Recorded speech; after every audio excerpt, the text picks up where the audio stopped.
Eu sou a professora Veridiana. Tudo bem com vocês?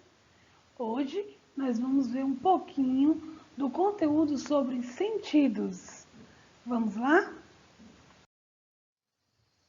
Você saberia responder qual é o seu sentido mais valorizado? Quando você pega numa fruta, que você toca aquela fruta, que você consome, quais são os sentidos mais valorizados? Ou então quando você chega no topo de uma montanha e olha aquele horizonte. E aí, já parou para pensar quais são os sentidos mais importantes para você? Olha só, gente, nesses capítulos vocês vão compreender os receptores dos estímulos sensoriais. A gente vai compreender um pouco sobre a visão, não é isso? A estrutura, o funcionamento do olho humano, problemas de visão e uso de lentes corretivas, ok? Mas dentro deste conteúdo também falaremos sobre o tato, olfato, a gustação e a audição. Mas a aula de hoje nós vamos focar apenas na nossa visão, ok? Pessoal, o corpo humano ele é formado por diversos sistemas compostos por células especializadas. Mas isso vocês já sabiam. Só que dessa forma, cada parte do corpo funciona de acordo com os estímulos do meio externo e interno. Está compreendendo? Então, dentre esse sistema está o sistema sensorial, ok? Ele é formado por células e terminações nervosas espalhadas pelo corpo. Ou seja, gente, o sistema sensorial, além das terminações nervosas, ele é composto pelos órgãos dos sentidos. Nesse caso, apesar de serem estruturados por tipos diferentes de células, possuem semelhanças quanto à sua funcionalidade. Então, gente, olha só, vocês saberem dizer quem são? Os órgãos dos sentidos são compostos pelos sentidos do olfato, paladar, tato, visão e audição. Como eu disse, nós vamos focar hoje na audição. E aí, gente, visto que para o corpo receber esse estímulo externo é necessário a presença das células sensoriais. Por conta disso, é através dos olhos, das orelhas, da língua, do nariz e a pele que nessas estruturas existem uma coisa chamada receptores. Eles são localizados nas regiões especiais que captam e enviam determinados estímulos ao sistema nervoso. Que legal, não é isso? Então, quando esses estímulos chegam ao cérebro, eles são interpretados como sensações. É por isso que no começo do vídeo eu falei, quando você chupa um limão, faz aquela careta. Tem pessoas que gostam. Então, são as sensações que vocês vão começar a perceber. E aí, eu trago essas imagens para vocês terem um pouquinho mais de noção sobre os nossos sentidos. Assim, o sistema sensorial, ele é importante nas situações de perigo, como exemplo, quando o corpo sente algo de tipo de ameaça, instantaneamente ocorre a liberação da adrenalina. Você sabia disso? É adrenalina. A substância, por sua vez, torna-se ações no corpo mais rápida e aumenta a pupila e deixa o corpo em alerta. Você já parou para pensar que quando você vai tocar algo perto do seu olho, ele fecha? Então, é algo repentino, é uma defesa que o corpo faz. Além disso, é por conta da visão, do paladar, do olfato, que conseguimos, por exemplo, distinguir substâncias perigosas e assim não ingerir. Sensações como felicidade, prazer, tristeza, também são funções estabelecidas pelo sistema sensorial. Quanto é importante, não é isso? Quando a gente fala de visão, a gente tem que lembrar que as estruturas responsáveis por receber esses estímulos luminosos São quem? Os olhos. Por isso que muitas pessoas dizem que os olhos é a janela da alma, não é isso? Então, os que transmitem para determinadas regiões é tudo que a gente vê, né, para o cérebro. E os olhos, pessoal, eles ficam alojados no crânio facial, em cavidades chamadas órbitas oculares. Fica aí com esse conteúdo. Existem também outras estruturas que protegem os olhos, como as pálpebras, os cílios, as sobrancelhas e as glândulas lacrimais. É isso mesmo. São todos eles que fazem com que evite a entrada de poeira e outras partículas nos olhos. As pálpebras, pessoal, também ajudam a espalhar o quê? A lágrima, que ela é produzida nas glândulas lacrimais. E aí vocês podem estar se perguntando, mas professora, para que servem as lágrimas, né? Só para chorar? Porque a gente se sente triste ou feliz? Não, gente. A lágrima, ela lubrifica e limpa o olho e contém substâncias que podem destruir as bactérias. Isso você não sabia, né? Então, junto a cada olho, há uma glândula bem assim, ó, no cantinho. Vai lá no espelho e dá uma olhada. Há uma glândula lacrimal. Ela se comunica com a superfície do olho pelos ductos lacrimais. Esse excesso de lágrimas é recolhido por esse canal lacrimal e é enviado para a cavidade nasal pelo ducto nasolacrimal. É por isso que às vezes quando a gente chora, a gente sente junta muita secreção no nariz, não é isso? E aí a gente tem que perceber o quanto é importante a nossa visão. Uma simples leitura no livro, né, que é um objeto que não tem luz própria, ele reflete essa luz que recebe, aí como está indicado essa linha, essa fotografia que eu coloquei aí. A luz ela é recebida pelo ambiente e refletida para os nossos olhos. Então, cada órbita ocular, pessoal, ela é ocupada por um bulbo do olho, chamado globo ocular. Vocês vão já ver a figura. E as outras estruturas, como glândula lacrimal, vasos sanguíneos, músculos, eles movem e os nervos, como um nervo óptico.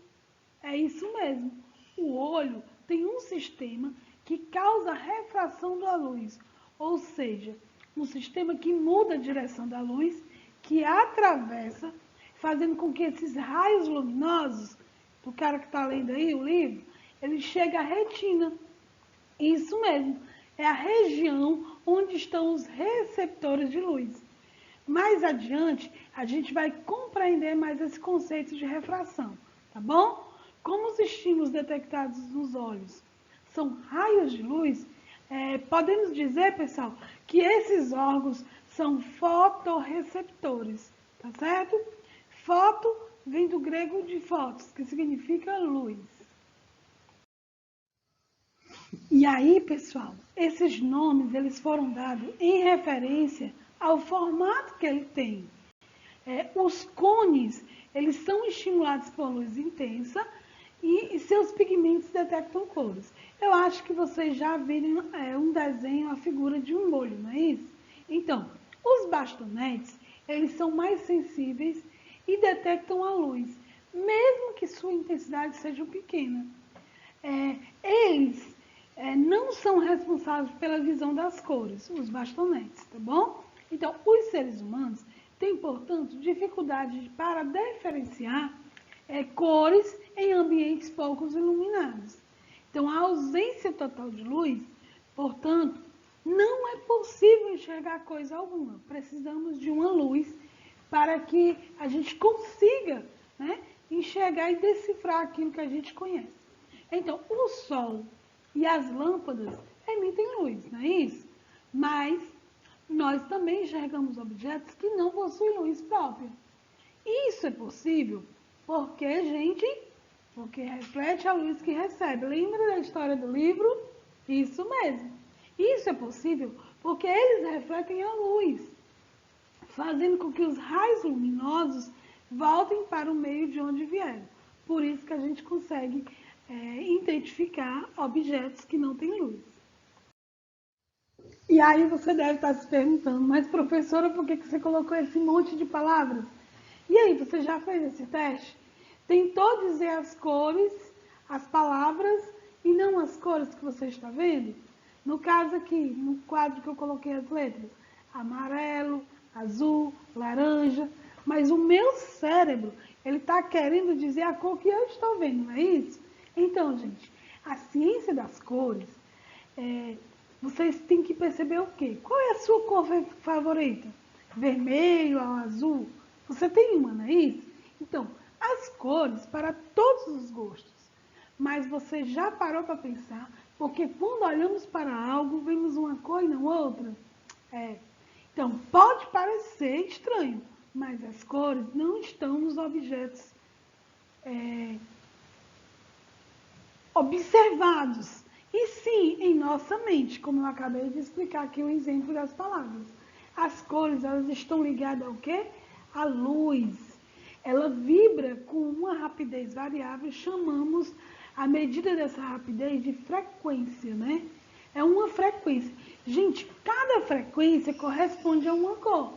Quando um feixe de luz toca no objeto colorido, uma parte desse feixe é refletida, enquanto o restante é absorvido pelo objeto. Vixe, professora, está muito rápido. Tá bom, vou devagar. Então, deste modo, nós só podemos ver a cor correspondente à frequência refletida. Isso quer dizer que a cor de um objeto é justamente a cor que o objeto não tem, ou seja, não absorveu. Meio confuso, né? Mas vamos seguir em frente. Olha só, gente. Observe essa figura que eu trouxe para vocês. É uma estrutura de um olho humano, tá bom? E aí vocês vão observar que tem as setas com o nome. Então, o bulbo do olho ele é inteiramente revestido por uma membrana fibrosa chamada esclera, tá certo? Essa é ou esclerótica, como preferido. A esclera, por sua vez, ela é protegida externamente por uma fina membrana transparente e gelatinosa, que chama-se de conjuntiva. Conjuntiva, isso mesmo. Na região anterior do olho, a esclera torna-se visível através da conjuntiva. É isso mesmo. É o que chamamos do branco do olho. Essa parte branca do olho é a conjuntiva, pessoal.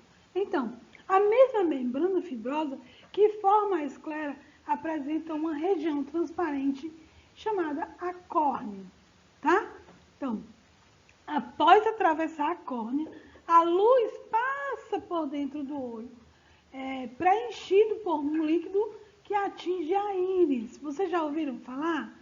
Pois é, a íris, pessoal, é quando a gente vê um olho verde, um olho azul, um olho preto, um olho de cor mais claro, a gente vê várias ramificações. Então, ali é a íris. É a parte colorida do olho que apresenta uma abertura central, chamada pupila. E a pupila, né, que é onde você está vendo aí o nome, é por onde a luz penetra no olho. Bem simples para compreender. E aí eu trago para vocês mais uma imagem mais compreensível, né? Entre as principais partes do olho humano, nós podemos citar, não é isso? A conjuntiva, que eu acabei de explicar, que é aquela membrana mucosa que reveste posteriormente as pálpebras e recobre a superfície anterior do olho até a córnea, tá? Nós temos a esclera, que é a porção do olho. Isso é só para vocês terem noção do que é cada um, né? Que a esclera é nada mais do que o branco do olho. Ela constitui o suporte externo fibroso para a inserção dos músculos oculares, certo? Extraoculares. E aí a córnea, né, que eu acabei de falar aqui na parte anterior, que a córnea é a parte transparente do olho, né? E aí ela vai atuar como um refrator, que possui um índice refracional maior do que o ar, além de garantir proteção contra os micro-organismos. Mais uma vez, só para relembrar, nós temos a íris, né? Que é a porção que dá cor aos olhos. e está localizado na parte anterior do cristalino e posterior da córnea. É só observar aí a figura, vocês vão compreender o que eu estou falando. Gente, essa região, ela possui importantes músculos que possibilitam o aumento e a diminuição do tamanho da pupila, de acordo com a quantidade de luz no ambiente. Quando a gente está num ambiente de luz mais forte, mais intensa, ela retrai. Quando ela está num ambiente mais escuro, ela abre. Então, a pupila, nós temos a pupila também. A pupila é uma região localizada no centro da íris, tá? Que é justamente aquela que aumenta, diminui. Ela apresenta como um pequeno círculo escuro e muda de tamanho. É uma abertura por onde a luz entra, a fim de encontrar o cristalino, né, do olho. E aí você pode estar se perguntando, mas professor, o que é o cristalino? Gente, o cristalino, ele é chamado de lente. É um disco transparente, rico em proteína, que divide o olho em duas partes, em humor aquoso e humor vítreo. É isso mesmo. A humor aquosa que se destaca por ser uma substância aquosa de cor clara. Já na porção humor vítreo, gente, é um material gelatinoso formado por água, fibras de colágeno e ácido hialurônico. Nome difícil. Os cristalinos, eles promovem a acomodação visual, pois modifica sua forma para garantir a maior nitidez da visão. E aí nós temos o quê? A retina. Acho que vocês já ouviram falar, não é isso? A retina, ela é chamada, ela é encontrada, né? Uma camada encontrada internamente no olho. Ela se destaca por possuir fotorreceptores. Lembra no início do vídeo? Que são capazes, o que esses fotorreceptores, pessoal? Eles são capazes de captar informação visual e enviar a mensagem para o nervo óptico. Isso significa que a retina, que as ondas luminosas transformam em impulsos nervosos. Então, nos seres humanos, nós seres humanos, existem dois tipos de células fotorreceptoras. No começo eu falei, os cones e os bastonetes. Os cones são poucos sensíveis à luz, mas garantem a visão das cores. Então, quem é responsável pelas cores? Os cones. Já os bastonetes, por sua vez, não são capazes de distinguir cores. Entretanto, são mais sensíveis à luz.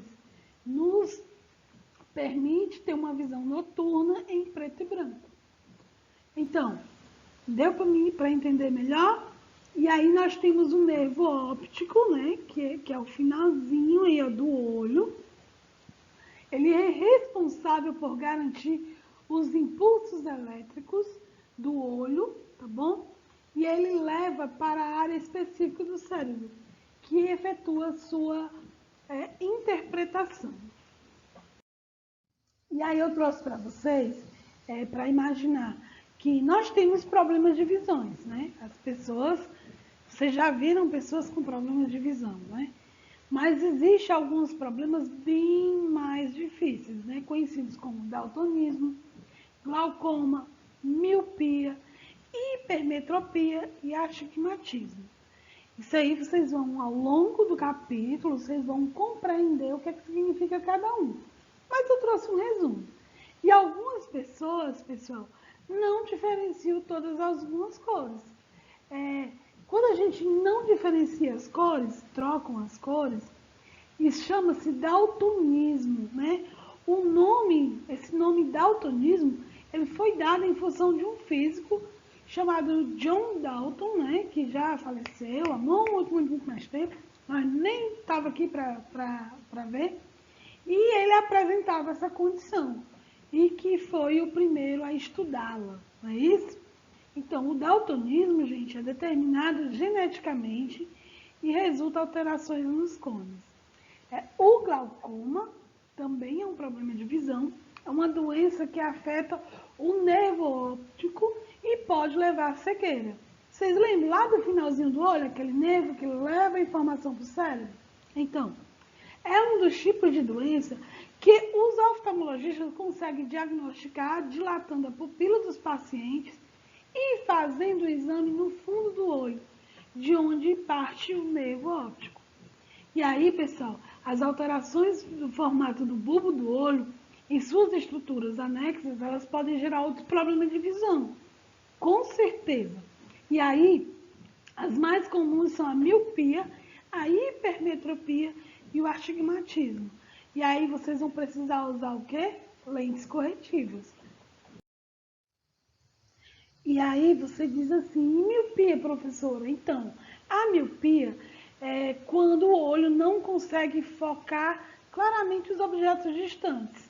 Né? Você já procurou ler uma frase longa, longe, não conseguiu ver? E aí, é justamente, na miopia, o olho não consegue focar os objetos distantes, precisa estar próximo. Por sua vez, a lente e córnea direciona os raios de luz para um ponto localizado à frente da retina, tá? É a informação que ele vai captar e vai mandar para frente da retina. Observe aí essa linha pontilhada, né, que já fica dentro, né, do olho, do bulbo ocular. E aí você pode estar se perguntando, mas professora, o que é hipermetropia? Gente, a hipermetropia é a dificuldade de focar os objetos próximos, né? Você não consegue ler perto, você só lê de longe. Então, isso é hipermetropia. As córneas e as lentes diferenciam os raios de luz para que o ponto que estaria localizado depois da retina, tá? Então, observa aí a figura, né? Esses pontilhos é como a sua visão é detectada. E aí, gente, nós temos o astigmatismo. Que palavra difícil. Aí eu trouxe a figura, olha aí, ó. Visão normal e a pessoa que tem visão com astigmatismo. Já deu para perceber o quanto tem uma diferença? A letra A para quem tem o astigmatismo. Então, gente, ele é causado por alterações no formato da córnea e por irregularidades em suas superfícies, tá? Assim, a pessoa enxerga imagens embaçadas ou tremidas, tanto grande como pequena distância. E também não podia deixar de trazer para vocês que as pessoas também possuem deficiência visual, não é isso? Então, a deficiência visual, gente, ela é definida pela perda total ou parcial, congênita ou adquirida da visão. O nível de acuidade da visão pode variar, tá? E determina dois grupos de deficiência. Cegueira, que é isso, professora? É a perda total da visão ou pouquíssima capacidade de enxergar, o que leva a pessoa a necessitar o sistema Braille com meio de leitura de escrita. Vocês já viram uma pessoa que é totalmente cego e precisa fazer uma leitura de determinado conteúdo, tem aqueles pontilhozinhos, né? A leitura em Braille.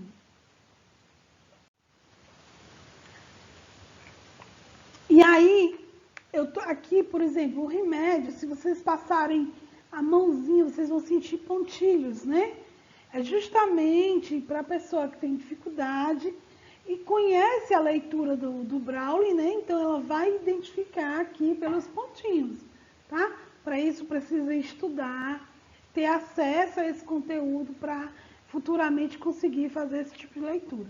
E nós temos pessoal a baixa visão ou visão subnormal, né? Que são pessoas que utilizam as lentes, os óculos, para ver a questão da miopia, da hipermetropia, não é isso? Então, essa baixa visão ou visão subnormal, ela caracteriza-se pelo comprometimento do funcionamento visual dos olhos. Mesmo após o tratamento ou correção, as pessoas de baixa visão podem ler textos impressos, ampliados, com o uso de recursos ópticos especiais, né? Quando eu falei dos óculos. Vocês lembram que lá no comecinho eu falei sobre a refração de luz? Não é isso? Que a luz refletida no livro faz com que a gente consiga identificar o que a gente está lendo? Então, as lentes, elas são dispositivos ópticos, né? Que funcionam pela refração de luz. elas podem ser classificadas como convergentes e divergentes. E alguns problemas de visão, gente, como miopia, hipermetropia, astigmatismo, elas podem ser corrigidas com o uso dessas lentes, né?